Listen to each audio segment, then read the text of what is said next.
Hello guys, कैसे तुम सब यार। होप करता हूँ सब मजे में होंगे। तो भाई वीडियो ये जो लेट हुई है उसका रीजन ईद है। मतलब ईद आ गई थी, सबको पता है। And Eid Mubarak to all of you. And वैसे भी यार आजकल जो है अपने वीडियो के जो यूनिक टॉपिक्स है ना वो ढूंढना काफी मुश्किल हो गए हैं। मतलब तुम लोग को पता है मैं कंपैरिजन वीडियोस भी तभी बनाता हूँ जब उसकी बहुत ज्यादा नीड होती है, कोई बैटल को क्लियर करना होता है। एंड आज की ये वीडियो का आइडिया भी मुझे गाइस अपनी सोलो लेवलिंग का जो एनिमे का टीजर ड्रॉप हुआ है, लाइक टाइम हो गया, हफ्ता हो रहा होगा उसको ड्रॉप हुए। तो जब वो ड्रॉप हुआ था तो उससे मेरे को इस वीडियो को आइडिया आया, क्योंकि गाइस सोलो लेवलिंग का जो अपना मेन कैरेक्टर है संग जिन वू, जो कि समझ लो असल में सबसे वीकेस्ट कैरेक्टर था एंड अब वो अपनी सीरीज का स्ट्रॉन्गेस्ट कैरेक्टर बन चुका है। तो ये लिस्ट समझ लो उसी के आइडिया से आई। सो थैंक्स टू संग जिन वू। बाकी आज बात होने जा रही है उन कैरेक्टर्स की जो अपने यूनिवर्स में बहुत ही वीक थे, कुछ जो है सबसे ज्यादा वीकेस्ट थे, but guys through some hardship अब उनसे ज्यादा कोई भी स्ट्रॉन्ग नहीं है। तो बगैर कोई वक्त जाया करे चलते हैं अपनी सीधी मेन वीडियो की तरफ। एंड जो लोग चैनल पर नए हैं वो जल्दी से चैनल को सब्सक्राइब करके बेल आइकन को ऑल नोटिफिकेशन पर सेट करना मत भूलना। स्पेशली मैं ये बात उन लोगों को बोल रहा हूँ जो मेरी वीडियोस काफी वक्त से देख रहे हैं बट सब्सक्राइब नहीं कर रहे हैं। I mean come on guys, we need to hit 100K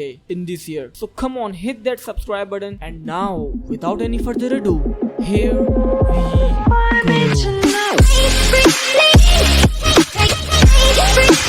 गो। तो यार लिस्ट जो है ना आज की वो मैं शुरू करूंगा अपने तंजीरो कमादो से, जो कि डीमन स्लेयर एनिमे से है। एंड ये anime guys one of the best anime है। एंड अपना जो ये तंजीरो है इसकी कहानी जो है तकरीबन सभी को पता है, बट यहाँ पर मैं अगर तुम लोगों से अभी थोड़ी व्हाट इफ वाली बात करूँ तो भाई यहाँ पर अपना तंजीरो जो है वीक था। बस सीन यहाँ ये है कि अगर उस रात को तंजीरो अपनी फैमिली को छोड़ के नहीं जाता ना, जिस दिन उसकी फैमिली का समझ लो काम खत्म हुआ था ना, मतलब क्या बोलूं मैं, मर गए थे, मतलब इतना ब्रूटली वो मरे थे तो मुझसे बोला भी नहीं जा रहा सही से। तो खैर उस रात अगर तंजीरो वो घर लेफ्ट नहीं करता तो फिर अपना तंजीरो आज इतना स्ट्रॉन्ग भी नहीं होता एंड मेरे ख्याल से अपनी सीरीज भी नहीं होती, सीरीज खत्म हो चुकी होती उसी वक्त, क्योंकि तंजीरो भी अगर उस वक्त होते तो वो भी मर जाता। बट वो जो गाइस उसके साथ हादसा हुआ ना, उस एक्सीडेंट ने समझ लो इसको स्ट्रॉन्गेस्ट फक बना दिया। मतलब एक ही बहन बची है इसकी, उसको बचाने के चक्कर में माय गाय ने इतनी मेहनत करी कि वो अब one of the strongest characters में गिना जाता है। एंड आने वाले वक्त में मांगा में तो वो ऑलरेडी मतलब स्ट्रॉन्गेस्ट कैरेक्टर बन ही चुका है, बट आने वाले वक्त में एनिमे में भी हमें देखने को मिल जाएगा। तो यहाँ पर अब नंबर 9 की बात करें तो यहाँ पर है कैनेकी कैन फ्रॉम टोक्यो गहोल एनिमे से। एंड यहाँ जो भाई वो सबसे इनोसेंट काइंड किड्स जो होते हैं ना, वो समझ लो अपना कैनेकी ही था। मतलब जैसे बच्चे हमारे पेरेंट्स चाहते थे ना कि उनको काश मिलते, वैसा समझ लो ये बच्चा था। लाइक इसके साथ कोई ट्रेजिक एक्सीडेंट होता है बस, जो कि इसको वन ऑफ द स्ट्रॉन्गेस्ट घोल के साथ फ्यूज होने पर मजबूर कर देता है, जिसकी वजह से ये खुद भी एक घोल बन जाता है। एंड घोल्स बेसिकली यार एक अपने यूनिक टाइप के वैम्पायर जैसे होते हैं जो कि लोगों का खून पीते हैं, उनको खाते हैं ज़ॉम्बी की तरह। लाइक उन सबका ये मिक्सचर है, बट एक नेक्स्ट लेवल का, क्योंकि ये कुछ अपने अंदर से भाई वेपन भी बना देते हैं। तो बाकी कहने का मतलब यहाँ पर ये है कि भाई अपने कैनेकी जो था वो बहुत ही ज्यादा सोबर बच्चा था, जो कि अब लिटरली एक मॉन्स्टर बन चुका है उस हादसे के बाद। एंड अच्छा है गाइस ये कि जैसे हमारे पेरेंट्स चाहते हैं कि ऐसा बच्चा होता सोबर सा, तो सोचो अगर हम लोग के साथ कोई ऐसा हादसा हो जाता और हम लोग अपने कैनेकी की तरह रूथलेस मॉन्स्टर बन जाते। I mean what am I talking about, I am kidding, just be good with your parents guys. अब यहाँ नंबर 8 की बात करें तो भाई यहाँ पर है Deku, also known as Izuku Midoriya from My Hero Academia anime से। एंड देखू यहाँ literally my guy was weak as fuck until All Might gave him a बाल। Like no kidding, All Might ने इसको literally अपने sir का बाल तोड़ के दिया था, जिसकी वजह से देखू के अंदर पावर्स आई, उसको क्वर्क मिला वन फॉर ऑल। एंड यहाँ पर भी अपना देखू जो है उस वर्ल्ड में गाइस पैदा हुआ था जिस वर्ल्ड में कोई ना कोई पावर के साथ पैदा होता ही है, एंड उस पावर को वो लोग क्वर्क बोलते हैं अपनी दुनिया में। तो यहाँ पर अपने ऑल माइट ने उसकी हेल्प की, एंड जब से ऑल माइट ने उसको अपना क्वर्क दिया है तो भाई अपने देखू ने बहुत मेहनत की है, एंड इतनी मेहनत की है कि अब इसको एक वन ऑफ द स्ट्रॉन्गेस्ट भी बोल सकते हैं। एंड आने वाले वक्त में तुम सभी को पता है कि ये कितना ओपी होने वाला है। एंड अभी अगर मैं तुम लोग को इसका टियर लेवल बताऊं तो वो लिटरली अपना माउंटेन लेवल है, लाइक माउंटेन लेवल से भी थोड़ा सा आगे है, 7+A है। So now let's talk about number 7, जहां है हम सबका चहीता a maniac to society Eren Yeager from Attack on Titan anime से। एंड यहाँ कुछ लोगों के लिए ये सबसे बेस्ट एनिमे है, कुछ लोगों के लिए गोट एनिमे है, which I am not gonna lie. बाकी काफी लोगों को ये एनिमे बहुत अच्छा लगता है, बट मैं इसको कोई गोटेड एनिमे नहीं बोलूंगा। खैर मैं भी तुम लोग को ये कहाँ लेके जा रहा हूँ, सीधी सी बात यहाँ पर ये है कि भाई अपना एरेन जो है वो भी बहुत मासूम बच्चा था, वो बस एक समंदर की सैर करना चाहता था अपने दोस्तों के साथ। बट उसके साथ सीन ये होता है कि उसके इलाके में ज़ॉम्बी घुस जाते हैं जो कि उसकी अम्मी को जिंदा खा जाते हैं। एंड देन उसको रियलाइज होता है कि उसके बाप ने उसके अंदर टाइटन की पावर्स डाली हुई थी। मतलब मतलब उस वक्त रियलाइज नहीं होता है, थोड़े वक्त बाद रियलाइज होता है। बट जब भी गैस उसको इस बात का रियलाइज होता है, उसको इस बात का पता चलता है कि उसके अंदर फाउंडिंग टाइटन की पावर्स हैं एंड वो टाइटन क्या क्या कर सकता है, तो my guy was not human. Like literally उसने उस वक्त ह्यूमैनिटी लेफ्ट कर दी थी। उसका दिमाग क्या हो गया था किसी को नहीं पता। लाइक वो अभी रिसेंटली पूरी दुनिया के लोगों को मारने के लिए निकला है अपने कोलोसल टाइटन्स की पूरी फौज के साथ। तो यहाँ पर इस बंदे को तुम मॉन्स्टर से कम बोलोगे, ऐसा हो ही नहीं सकता। लाइक ये तो मॉन्स्टर के भी नेक्स्ट लेवल पर है। एंड हाँ ऑब्वियसली ये तुम लोग को बताने की जरूरत नहीं है कि ये कभी वीकेस्ट हुआ करता था, बट अब सबसे स्ट्रॉन्गेस्ट है। So now let's talk about on number 6 and यहाँ है आस्था फ्रॉम ब्लैक क्लोवर एनिमे से। And Aastha my guy is strongest one. I mean ये एक ऐसा कैरेक्टर है जिसने मुझे गाइस बहुत ही ज्यादा इंस्पायर्ड करा है। ट्रूली ये एक ऐसा बच्चा था जो कि मैजिक वर्ल्ड में बॉर्न हुआ था विदाउट एनी मैजिक के ही। एंड अनलाइक देखो जिसको इतना हेट नहीं मिला बल्कि सपोर्ट ही मिला, खाली उसका बागो वो फ्रेंड ही उसकी लेता था। बट अपना जो गाइस आस्था की स्टोरी है इसको समझ लो बहुत ही ज्यादा हेट मिलता है। ये इतनी ज्यादा हार्डशिप से गुजरता है कि मेरे ख्याल से ये देखू वगैरह तंजीरो वगैरह भी होते ना तो वो हार मान लेते। Like I am not confirming, okay, so please don't hurt me in comment section. मेरा यहाँ कहने का मतलब ये है कि आस्था भाई बहुत ही ज्यादा कोई नेवर गिव अप वाला बंदा है, फुल मोटिवेशनल बंदा है। एंड आज जिसके मुकाम पे है उसको देख के कोई बोल नहीं सकता था कि ये भाई इतना स्ट्रॉन्ग हो सकता है। इसने बेसिकली अपने अंदर एंचाई मैजिक की पावर्स को अनलॉक कर लिया। एंड ये गाइस एक ऐसा डार्क मैजिक है जो कि हर तरह के मैजिक को न्यूलिफाई कर सकता है, मतलब उसका असर खत्म कर सकता है। So it's just a win win situation for him. And इस सीरीज के एंड में obviously my guy is strongest of um all, क्योंकि इसने अपने डीमन के ऊपर पूरा कंट्रोल कर लिया है। एंड वो इस ब्लैक क्लोवर की न्यू मूवी भी आने वाली है, सो बी रेडी। क्या पता इसी साल में हम लोग को देखने को मिल जाए, जिसके लिए मैं बहुत ज्यादा हाइप्ड हूँ। बाकी यार ड्रैगन बॉल की मूवी ने मेरा दिल तोड़ दिया, मतलब मैं तुम लोग को पूरा रिव्यू दूंगा इसको, सही है।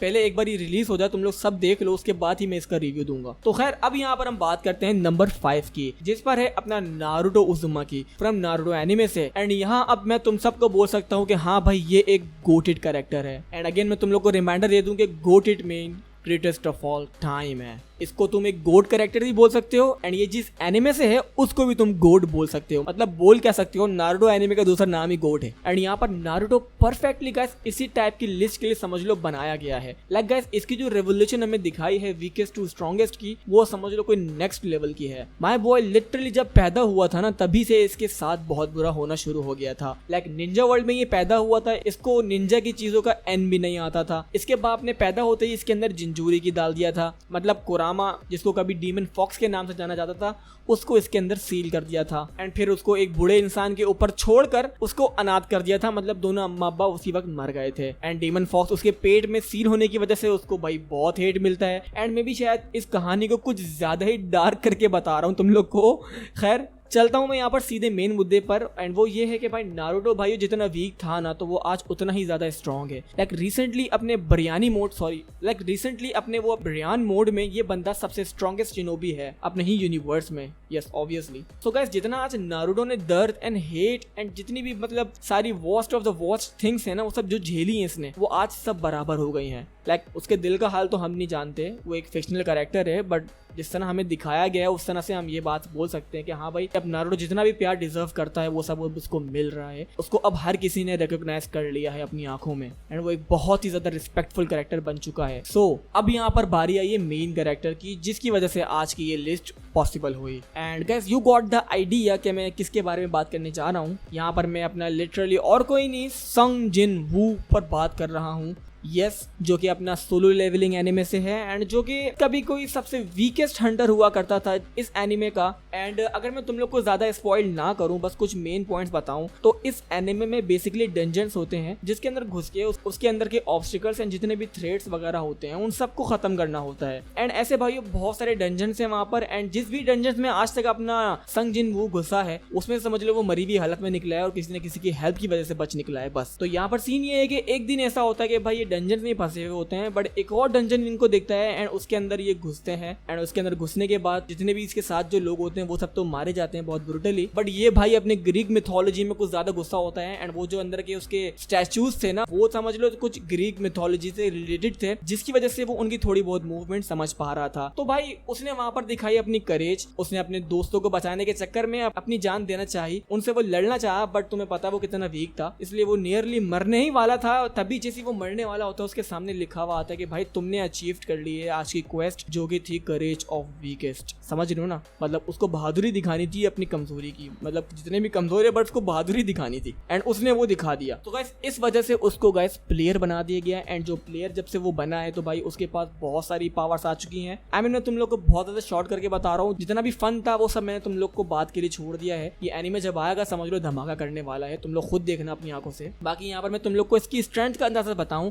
तो भाई इसकी जो बॉडी है वो समझ लो हर चीज की इम्यून हो चुकी है। लाइक गाइस जो भी कोई अपना डिसीज है या फिर पॉइजन है एंड या फिर अपना फिजिकली एंड इंटरनली जो भी चीज उसकी बॉडी को डैमेज दे सकती है तो उससे वो इम्यून हो चुका है। My man can literally create his own pocket dimension जहां ये किसी को भी ट्रैप कर सकता है जब तक कि वो खुद चाहे। इसकी सबसे मोस्ट टेरिफाइंग पावर्स जो है वो है ड्रैगन फेयर एंड मरे हुए लोगों को जिंदा करना अपना एक as a one of the shadow soldier बनाकर, जो कि बहुत ही कोई ओपी होता है। लाइक यहाँ पर मैं तुम लोग को पहले ड्रैगन फेयर का बताऊं तो यहाँ पर लिटरली अपना ये बंदा इस पावर के यूजेज से पूरी अर्थ को शेक कर चुका है एंड इस पावर का जो काम है वो लिटरली लोगों के दिलों में फियर पैदा करना है। लाइक इससे जितने भी वीक कैरेक्टर होंगे ना वो इसके सामने समझ लो मूव ही नहीं कर पाएंगे, उनके अंदर डर ही इतना आ जाएगा कि उनकी बॉडी ही मूव नहीं करेगी। तो यहाँ पर ये है ड्रैगन फेयर। दूसरी जो मेन थी जो मैंने तुम लोग को बताई थी वो है जो मरे हुए लोगों को जिंदा करता है as a one of his own shadow soldier. तो भाई ये जो पावर है वो बहुत ज्यादा खतरनाक है। समझ लो अगर ये किसी को भी मार देना, लाइक एग्जाम्पल मैं तुम लोग को बताऊं कि अगर गोकू को ये गलती से मार दे तो उसको ये जिंदा कर सकता है अपना स्ट्रॉन्गेस्ट शैडो सोल्जर बनाकर। मतलब तुम लोग खुद सोच सकते हो कि ये गोकू का शैडो सोल्जर जब बनाएगा अपना तो वो कितना स्ट्रॉन्ग होगा। वेल इसके लिए उसको गोकू को मारना पड़ेगा। मैंने तुम लोग को खाली एक मिसाल दी है कि ये जो इसकी टेक्निक है वो कितनी ओपी है। बाकी और भी बहुत सारी पावर्स हैं एंड अगर मैंने यहाँ पर भाई कुछ भी थोड़ा बहुत गलत बोल दिया हो तो उसके लिए अभी से सॉरी। मुझे प्लीज कमेंट सेक्शन में राइट करना मत भूलना अगर मैं कुछ गलत बोला हूँ तो। भाई अब तुम लोग होने वाले हो बहुत ज्यादा हाइप्ड क्योंकि यहाँ पर नंबर 3 पर जो कैरेक्टर है उसने समझ लो धूम मचाई हुई है आजकल इंटरनेट पर। लाइक तुम लोग को अंदाजा हो ही गया होगा कि मैं यहाँ पर किसकी बात करने जा रहा हूँ। तो यहाँ नंबर 3 पर मैंने रखा है अपने साइटामा को from one punch man anime से। एंड ओह बॉय अभी जो मांगा चल रही है वन पंच मैन की वो तो बस समझ लो भाई ओपी है। यहाँ पर अपना कॉस्मिक गारो वर्सेस साइटामा के जितने भी जो चक्कर चल रहे हैं ना, मैंने पूरी वीडियो इस पर बनाई है, तुम लोग जाकर जरूर देखना। तो यहाँ पर जितने भी ये सीन है ना कॉस्मिक गारो वर्सेस साइटामा के, तो भाई अगर ये नहीं होते ना आज, अगर मतलब समझ लो ये चैप्टर नहीं आया होता, मैंने ये वीडियो थोड़े टाइम पहले बनाई होती तो मैं आज अपने संग जिन वू को साइटामा से ऊपर रखता। बट अब जबकि हमने अपने कॉस्मिक गारो वर्सेस साइटामा की फाइट्स देख ही ली है एंड हमने ये भी देख लिया कि भाई साइटामा ने जब अपने ट्रू स्ट्रेंथ के टीजर जो हमें दिखाए हैं तो भाई वो करंटली अपने साइटामा को अपने संग जिन वू जैसे कैरेक्टर से तो आराम से ऊपर रखते हैं। लाइक मैं जो यहाँ पर कह रहा हूँ वो ये है कि साइटामा कैन क्लैप संग जिन वू एंड ऐसा मैं यहाँ पर यूं बोल रहा हूँ कि भाई मांगा में साइटामा के ऊपर अपने फिजिक्स के लॉ अप्लाई ही नहीं हो रहे हैं। लाइक हम लोगों ने सुना था ऐसा बट कभी सही से देखने को ना मिला, बट अब जबकि देखने को मिल गया है तो वो चीज यहाँ ये है कि भाई माय मैन ने इजीली हाइपर डायमेंशनल पोर्टल्स को ऐसे हाथ से पकड़ा और ऐसे ही साइड में उठाकर फेंक दिया एंड टेबल फ्लिप का तो बस पूछो ही मत। और लिटरली भाई साइटामा ने अपने एक हाथ से प्लेनेट को पूरा पलट के रख दिया। मतलब ये जो गाइस सीन है ना एंड जब वो एनिमेट होगा तो बस पूछो मत कितनी तबाही होने वाली है। और हाँ भाई यार आजकल जो ये फैन एनिमेशन जो चल रही है बहुत, वो इतनी ज्यादा ओपी हो चुकी है, इतनी ज्यादा ओपी हो चुकी है कि भाई देख के रोंगटे तो खड़े हो ही जाते हैं। बट असल में जो भी अपने ओरिजिनल स्टूडियो वाले होते हैं उनसे भी समझ लो कोई फैन एनिमेशन लाख गुना अच्छी हो गई है। एंड अगर जहाँ पर ऐसा होता है ना तो भाई ये सच बता रहा हूँ मैं तुम लोग को, हाइप खत्म हो जाती है सारी। जितनी भी हाइप होती है ना कि उस एनिमे में जब ये सीन देखने वाले हैं तो वो हाइप सारी खत्म हो जाएगी। एंड यहाँ पर मैं कोई हेट नहीं दे रहा हूँ अपने फैन एनिमेशन में, भाई यहाँ पर बहुत मजा आता है फैन एनिमेशन देखने में। बट यहाँ पर कहानी यहाँ पर सीधी सी यही है कि वो सारी की सारी हाइप को मार देती है ओरिजिनल एनिमे की। एंड मैं भी यहाँ पर साइटामा की बात करते करते फैन एनिमेशन पर चलेगी यार लॉल। बाकी अब यहाँ पर हम बात करते हैं नंबर 2 की। तो यहाँ अब और कोई नहीं अपना सन गोकू है फ्रॉम ड्रैगन बॉल एनिमे से। एंड यहाँ पर गाइस कुछ भी बोलने से पहले तुम लोग यहाँ पर मेरी बात पूरी सुन लो। तो मैंने यहाँ पर अपने सन गोकू को ये इसलिए लिया है वीकेस्ट टू स्ट्रॉन्गेस्ट की लिस्ट में क्योंकि भाई अपना जो सन गोकू है वो अपने यूनिवर्स में एक वीकेस्ट वॉरियर की रेस में पैदा हुआ था जिन्हें लो क्लास वॉरियर बोलते हैं। मतलब आज अगर गोकू की अम्मा अब्बा होते ना जिंदा और प्लेनेट वेजिटा डिस्ट्रॉय नहीं हुआ होता तो गोकू माइट भी अपने यूनिवर्स का वीकेस्ट मेंबर होता। I mean look at the logic guys. खैर लिस्ट में इसको लेने का रीजन यहाँ पर ये है कि एक बात तो ये क्लियर करनी थी कि अब भी ये साइटामा को बीट कर सकता है एंड सन जिन वू को भी आराम से बीट कर सकता है। एंड दूसरी बात यहाँ पर इसको लेने की ये थी कि भाई इसको जो नाम के आगे लेबल लगता ना वो लगता है लो क्लास वॉरियर का। बट आज ये बंदा लाइक लिटरली अपनी सारी बाउंड्रीज को तोड़ चुका है। इसने लिटरली एंजल्स के लेवल पर स्टेप रख दिया है and I think God of destruction के अंदर भी गाइस अपना गोकू सबसे स्ट्रॉन्गेस्ट ही है। बीरस को असाइड कर रहा हूँ बस, बीरस भाई अलग ही डिफरेंट ब्रीड है, पता ही नहीं उसका क्या सीन है, वो तो भाई बहुत ओपी है। यहाँ पर अपना गोकू इतना स्ट्रॉन्ग है कि सारे गॉड्स ने इसको भाई अपनी रिस्पेक्ट दी है, लाइक लिटरली इसके लिए खड़े हुए हैं वो लोग। एंड मास्टर अल्ट्रा इंस्टिंक्ट भाई कोई बच्चों वाली चीज नहीं है, कोई भी इसको अचीव नहीं कर सकता है ऐसे ही। एंड यहाँ पर अपना बेशक गोकू दूसरे यूनिवर्सेस के लिए बचपन में स्ट्रॉन्ग हो, बट अपने ही यूनिवर्स में अगर उसको हम कंपेयर करें तो वो बहुत वीकेस्ट था। बट अब जबकि वो समझ लो स्ट्रॉन्गेस्ट वॉरियर के नाम से जाना जाता है पूरी साइंस रेस में और माइट भी पूरे यूनिवर्स में, तो फिर यहाँ पर समझ लो बात ही खत्म ना यार। तो अब यहाँ पर नंबर 1 की बात करने से पहले तुम लोग को मैं रिमाइंडर दे दूं कि भाई मेरा सेकंड गेमिंग चैनल भी है यार, जाओ वहाँ जाकर सब्सक्राइब करो जिन लोगों ने अभी तक नहीं करा है। वहाँ पर मैं जल्दी अपनी नेक्स्ट वीडियो डालने वाला हूँ, एक ऐसी शुगल में छोटी वीडियो डाली है, वो जाके जरूर देखना। एंड हो सके तो यार इंस्टाग्राम पर भी मुझे फॉलो करो, वहाँ पर मैं अपनी स्टोरीज में सारे के सारे अपडेट्स तुम लोग को देता रहता हूँ। तो अब यहाँ पर नंबर 1 की बात आई है, तो यहाँ पर मैंने रखा है भाई अपने साइमन को, जो कि गुरेन लगान एनिमे से है। एंड एज ऑलवेज तुम लोग को पता है कि मैंने ये स्लो क्यों बोला है। तो भाई अपने ये जो गुरेन लगान एनिमे है ना, ये समझ लो पूरा मोटिवेशनल एनिमे है। इस एनिमे के अंदर लॉजिक मत ढूंढना तुम लोग, सिर्फ और सिर्फ मोटिवेशन ही तुम लोग को देखने को मिलेगा, समझ रहे हो। मतलब तुम लोग सीन यहाँ पर ये देखो कि अपना साइमन जो है वो कभी एक नॉर्मल ह्यूमन हुआ करता था, लाइक छोटा बच्चा जो कि अपने ड्रिल की मदद से जमीनों में सुरंगें बनाया करता था, सुराख किया करता था, एंड जमीन के अंदर वो रहता था। इस बात को कंसीडर करना कि वो जमीन के अंदर रहता था। बट ये सीरीज इतनी मोटिवेशनल है कि इसके अंदर दिखाया कि भाई तुम जो चाहो वो कर सकते हो। माय गाय लिटरली जमीन के अंदर रहते हुए भाई इतना आगे निकल गया कि अब वो यूनिवर्स के अंदर रह रहा है। जहां वो जमीन के अंदर होल कर पाता था अपने ड्रिल से, वो अब अपनी वही ड्रिल से यूनिवर्स में होल कर सकता है। एंड यहाँ पर वो अपनी वही ड्रिल से एंटी स्पायरल जैसी बीइंग को, जो कि नाई ओमनिपोटेंट गॉड था, उस तक को मार चुका है, उसके अंदर तक होल कर चुका है। मतलब ये एनिमे का तुम लोग लॉजिक में तुम लोग को फिर बोल रहा हूँ भाई इग्नोर मारना, वरना क्योंकि तुम लोग का दिमाग खराब हो जाएगा कि भाई एक नॉर्मल ह्यूमन एक गॉड लेवल पर ऐसे कैसे पहुंच गया, एंड वो एक गॉड से कैसे अपने हैंड टू हैंड फाइट कर रहा है, उसको पील रहा है, उसके अंदर कहां से इतनी सुपर ह्यूमन स्ट्रेंथ आई, समझ रहे हो। सो एज आई सेड ये पूरी मोटिवेशनल एनिमे है। एंड यहाँ पर सिंपल सी मोटिवेशन भाई इसकी ये है कि जो बंदा जमीन के नीचे रहता था वो अब अपने आसमानों के अंदर रह रहा है। एंड यहीं से ये बात जाहिर होती है कि भाई never stop believing yourself, just keep going. क्या पता तुम लोग भी साइमन की तरह लॉजिक की माँ बहन कर दो एक दिन लॉल। तो गाइस अब होती है आज की लिस्ट पूरी। होप करता हूँ तुम लोग को अच्छी लगी हो, एंड अगर अच्छी लगी हो तो तुम लोग को पता है क्या करना है, लाइक करना है इस वीडियो को, सब्सक्राइब करना है ऑब्वियसली, चैनल को इंस्टाग्राम पे फॉलो करना है, सेकंड चैनल को भी चेकआउट करना मत भूलना। एंड हाँ, जाने से पहले मैं तुम लोग को कहना चाहता हूँ thank you so much for 60k subscriber bhaiyo, and now we are on our 70k road, so let's head to there without stopping। and now मैं मिलता हूँ नेक्स्ट वीडियो में, अपना ख्याल रखना, till then